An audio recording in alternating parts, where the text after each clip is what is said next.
नमस्कार। कभी सोचा है कि एक ऐसा मॉडल हो जो गांव की पूरी तस्वीरें बदल कर रख दे?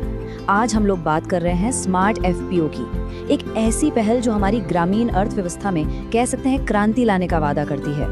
गोबर से करियर? हाँ, सुनने में थोड़ा अजीब तो जरूर लगता है ना? लेकिन यही वो सवाल है जो हमें एक बिल्कुल नई तरह की जैव अर्थव्यवस्था यानी बायो इकोनॉमी की तरफ ले जाता है। चलिए देखते हैं कि कैसे। ये एक बहुत बड़ा दावा है, पर ये दावा उस असल समस्या की तरफ इशारा करता है जिसे ये नया मॉडल सुलझाना चाहता है कि शायद अब खेती बाड़ी के जो पुराने पारंपरिक तरीके हैं वो काफी नहीं हैं। तो सवाल उठता है कि क्या ये सच में एक क्रांति है? चलिए इस तथाकथित कृषि क्रांति की परतों को खोलते हैं और समझते हैं कि ये स्मार्ट एफपीओ इकोसिस्टम आखिर है क्या। और ये कोई छोटा मोटा बदलाव नहीं है, बल्कि खेती के पूरे तरीके को बदलने का एक प्रस्ताव है। इसका मकसद सिर्फ एक और किसानों का समूह बनाना नहीं, बल्कि एक ऐसा प्रोफेशनल ढांचा तैयार करना है जो गाँवों में नए उद्योग खड़े कर सके, एक नया वर्कफोर्स बना सके। तो चलिए अब थोड़ा और गहराई में जाते हैं और इस मॉडल की जो शब्दावली है, जो टर्मिनोलॉजी है, उसे समझते हैं, क्योंकि इन्हीं शब्दों में इसकी असली ताकत छिपी है। सबसे दिलचस्प बात पता है क्या? यहाँ ये समूह से कॉर्पोरेट इकाई बनने का सफर है। मतलब जो पारंपरिक कोऑपरेटिव सोसाइटीज होती है ना, ये उससे बिल्कुल अलग है, क्योंकि यहाँ फोकस पूरी तरह से बिजनेस और मुनाफे पर है। और ये है स्मार्ट एफपीओ का दिल, एक ऐसा टेक्निकल और इकोनॉमिक मॉडल जहां गाय का गोबर सिर्फ खाद नहीं, बल्कि उससे नेचुरल पेंट और बायो सीएनजी जैसे कीमती प्रोडक्ट्स बनते हैं। और इसके साथ ही एक बहुत ही अनोखा फाइनेंशियल मॉडल भी जुड़ा है, जीरो कॉस्ट ऑफ कल्टीवेशन या जीरो सीओसी, जिसका मकसद है इसे आर्थिक रूप से पूरी तरह आत्मनिर्भर बनाना। ये तुलना देखिए, पूरे आइडिया को एकदम साफ कर देती है। एक तरफ है पारंपरिक संघर्ष करते हुए समूह और दूसरी तरफ है एक मॉडर्न प्रोफेशनल कॉर्पोरेट इकाई जो पूरी तरह से टेक्नोलॉजी और प्रॉफिट पर फोकस्ड है। फर्क बिल्कुल साफ है।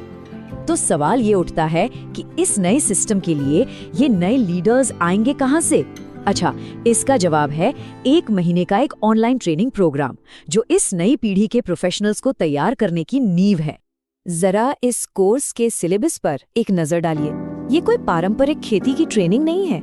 यहाँ कॉर्पोरेट गवर्नेंस, 5 साल की बिजनेस प्लानिंग और ईआरपी जैसे डिजिटल टूल सिखाए जा रहे हैं। ये असल में भविष्य के सीईओज और मैनेजर्स बनाने का कोर्स है। और ये प्रोग्राम खास तौर पर उन युवा पढ़े लिखे लोगों के लिए है जो ग्रामीण विकास में एक बड़ा करियर बनाना चाहते हैं और लीडरशिप के लिए पूरी तरह से तैयार हैं। लेकिन यहाँ एक बहुत खास शर्त है, ये प्रोग्राम सिर्फ और सिर्फ फ्रेशर्स और बेरोजगारों के लिए है। और हाँ, टेक्नोलॉजी की अच्छी समझ और व्हाट्सएप पर एक्टिव होना जरूरी है, जो दिखाता है कि ये पहल कितनी मॉडर्न सोच वाली है। चलिए अब उन सवालों पर आते हैं जो किसी के भी मन में आएंगे कि भाई नौकरी क्या है, सैलरी कितनी है और इस प्रोग्राम में शामिल होने का खर्चा क्या है। तो यहाँ एकदम साफ करियर का रास्ता है। ट्रेनिंग के बाद जो सफल उम्मीदवार होंगे उन्हें सीधे सीईओ और मैनेजर जैसी बड़ी भूमिकाएं मिलेंगी। 3 महीने के प्रोबेशन के बाद सैलरी 35,000 से भी ज्यादा हो सकती है, जो ग्रामीण क्षेत्र के हिसाब से सोचिए काफी आकर्षक पैकेज है। इस 1 महीने के इंटेंसिव ट्रेनिंग प्रोग्राम में शामिल होने के लिए जो शुरुआती फीस है वो है 5,000 रुपए। ये इस नए फील्ड के लिए पूरी तरह से तैयार करेगी। लेकिन यहाँ एक दिलचस्प बात है, जो लोग कोर्स को सफलतापूर्वक पूरा कर लेते हैं उन्हें एक इंसेंटिव के तौर पर 3,000 रुपए वापस मिल जाते हैं। ये यकीनन प्रोग्राम को पूरा करने के लिए एक बड़ी प्रेरणा है। तो इसका मतलब क्या हुआ? मतलब ये कि जो उम्मीदवार सफल हो जाते हैं उनके लिए इस शानदार ट्रेनिंग और करियर अवसर की कुल लागत सिर्फ 2,000 रुपए रह जाती है। सिलेक्शन की प्रक्रिया भी आसान नहीं है। ये सिर्फ एप्लीकेशन भरने तक ही नहीं है। एक ऑनलाइन साइकोमेट्रिक टेस्ट होता है और उसके बाद ही टॉप 30 उम्मीदवारों को चुना जाता है। और ट्रेनिंग भी उतनी ही सख्त है।